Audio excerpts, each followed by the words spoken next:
Today we're going to discuss Protocol 1. There are two major protocols in Cox Technique, Protocol 1 and Protocol 2.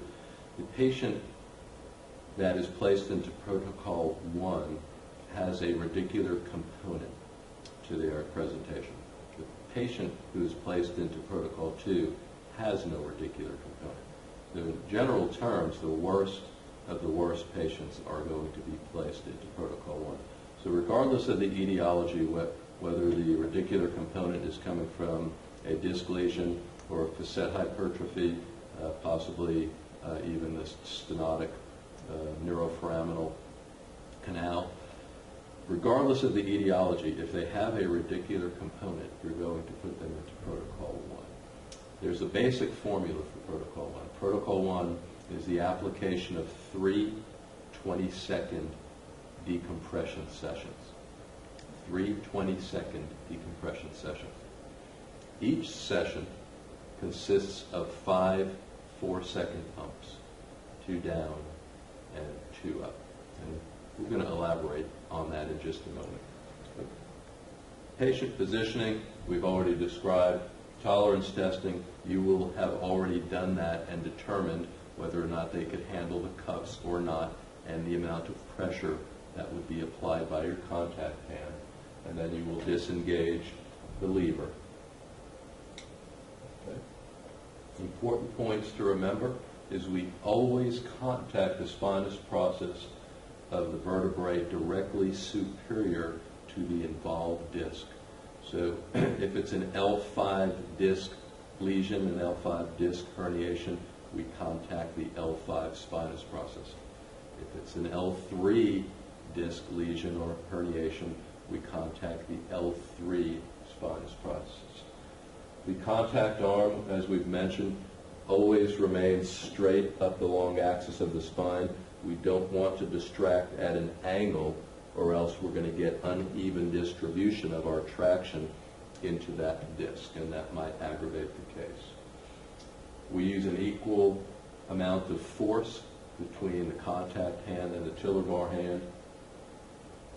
We learn, it's very important that you get the concept of the barrier of elastic resistance.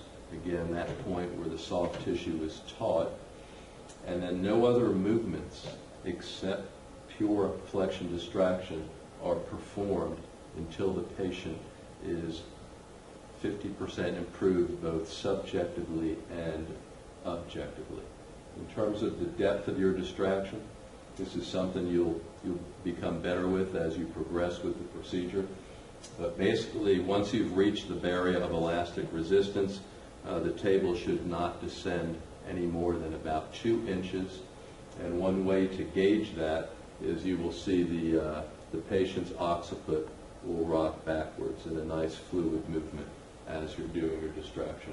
And then the line of drive is 2/3 I to S and 1/3 P to A. Okay, so let's say we're dealing with an L5 disc lesion with a right lower extremity radicular component, and that is the level of involvement. So if it's an L5 disc, we want to contact the L5 spinous process. So square yourself to the table. Again, split the knee with your thighs. Thenar eminence is going to slide down the sacrum and onto the 5th lumbar spinous process. Fully extend your arm, lock all the joints in, get the center of gravity directly over the patient's body so that your arm is going straight up the y-axis of the spine. Initiate your scissors movement. So whatever amount of pressure you put into the contact hand, put that same amount of pressure into the tiller bar hand, and then if we've tolerance tested her, then we're going to know what our treatment start point is. And so we'll just say in her particular case it was no restraints and medium pressure.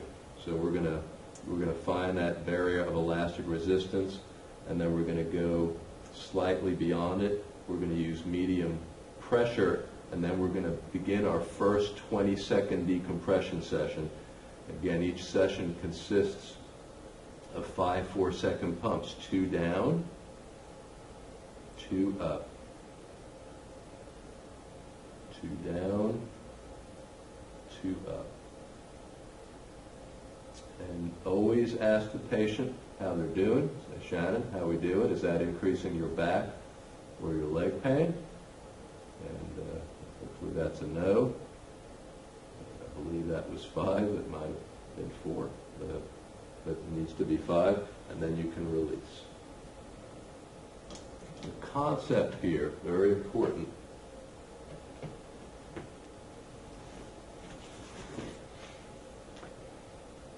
Concept here, this would be the patient's lumbar spine, okay?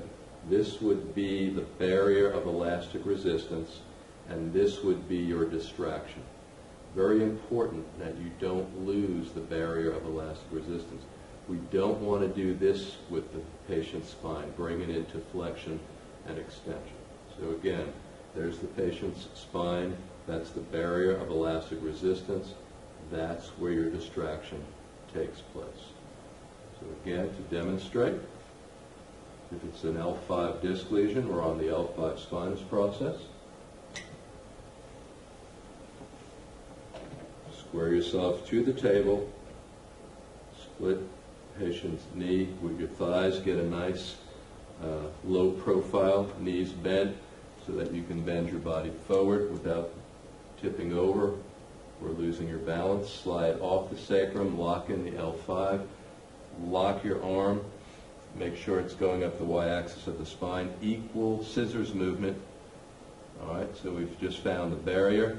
All right, now we're ready for another 20-second decompression session. 2 down, 2 up. Don't lose the barrier. 2 down, 2 up. How we doing, patient?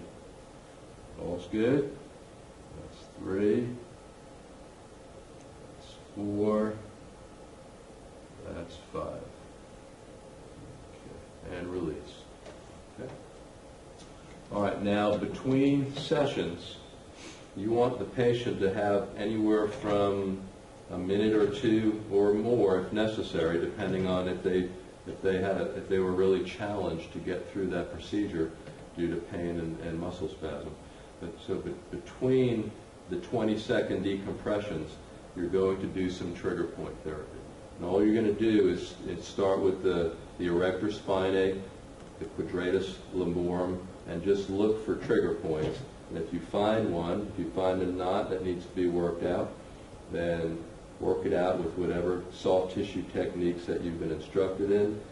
Go into the glutes, go into the piriformis and the gemellus muscles. If you find trigger points, just work them out. Just stay on the involved side.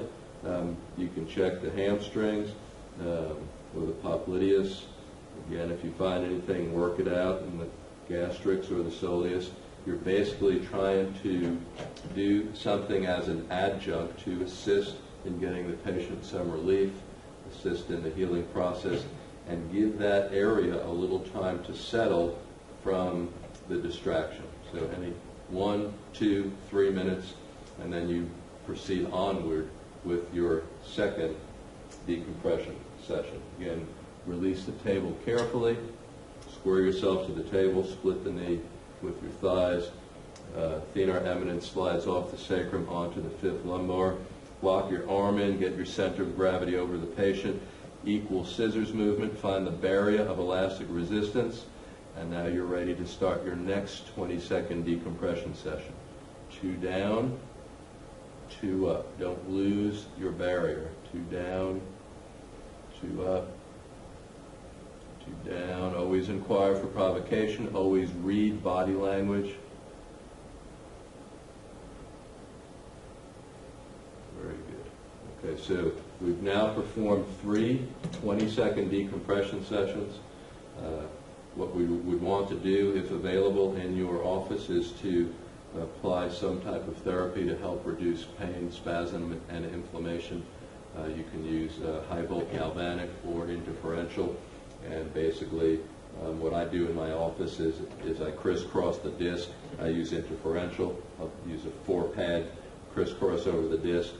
And then on another channel, I'll find out where the most exquisite amount of pain is in the lower extremity, and then we'll crisscross that, and we'll keep that on with an ice pack over both areas for 20 minutes, giving the patient time to rest.